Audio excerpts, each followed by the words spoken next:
Hello, hello. I'm here to share something a little personal tonight. About 8 or 10 months ago, woke up, thought I was having an effing midlife crisis.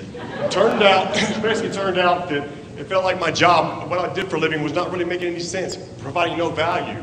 But what I figured out, by God, we were being invaded by aliens. I blame them. 85 million of them. And by God, they were hitting our cities, our towns, and our countries, and they were going to make it into our houses very, very soon. So I had this as an excuse. So basically, what do these aliens look like? What do they talk about? They call themselves the echo bombs. They're all about communicating and collaborating. Highly networked, highly tech savvy, extremely powerful, loaded with ass loads of information, more than you and I can ever get a hold of. So basically, their threat is they want to make business mutually beneficial to brands as well as consumers. For real. So what I'm saying here is that there's no way. Business is for money. So if we don't do this, they said they're going to strip our brands butt naked. They're going to strip our brands naked.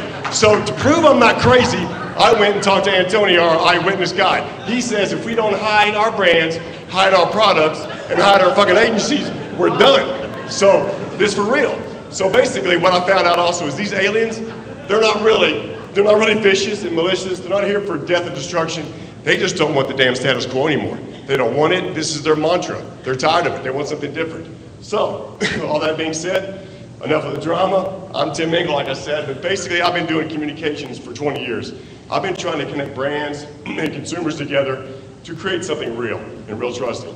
I believe today, in this time and age, we're on the brink of something really big. So, the aliens turned out to be the echo boomers. It's millennials, and it's Gen Ys. How many we got in the room?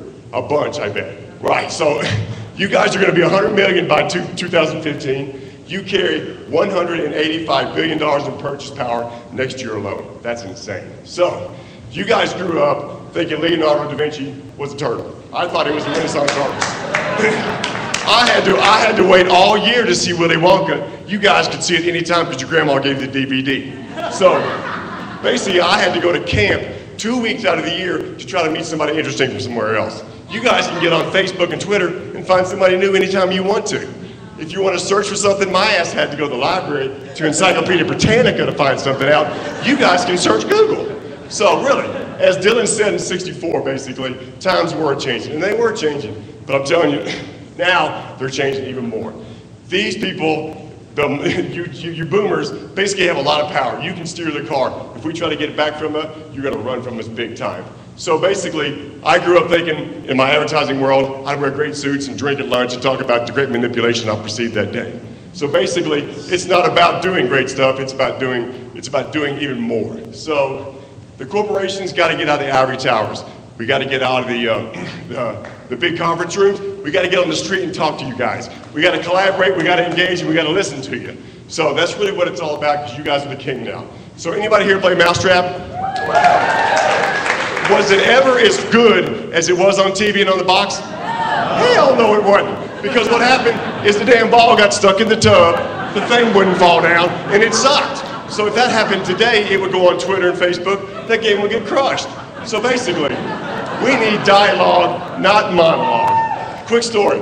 My girlfriend takes her daughter shopping. They're shopping for stuff. Great stuff's going by. Nothing's happening. Daughter stops her and says, look, I love what you're showing me, but if you let me find it, it'll be a shitload better. So basically, what I'm saying here is what we used to call consumers in our day, the target audience. Like they had a bullseye back here. It's like we were hunting them down. Let's not do that anymore. Let's treat them like where we're growing and cultivating that relationship. So how do we do this? Well, let's take the cotton ball out of our ears, put it in our mouth, shut up for a little bit. Let's listen to you guys. Let's see if we can learn something, engage in a conversation, and find out some common ground. So if we do that, we might get some trust. So we have to have some trust. Now, how do we do this for real? I have no clue. But what I do know, but I have one idea, and that's all I got. And it is basically, if we take the brands, the consumers, and the marketers, let's get in a real room, shut the door, don't turn lights on, and let's talk and figure out how we can collaborate. Let's figure out the real way to communicate. So I have one other idea, and all it is, it's a name. It's an aha box. That's all I got. It's just a name. I invite you, I challenge you, and I welcome you to go there and let's get together, figure out what the communication is. Let's try to reinvent marketing. Let's try to reinvent the way we communicate together and make it better for everybody involved. Thank you.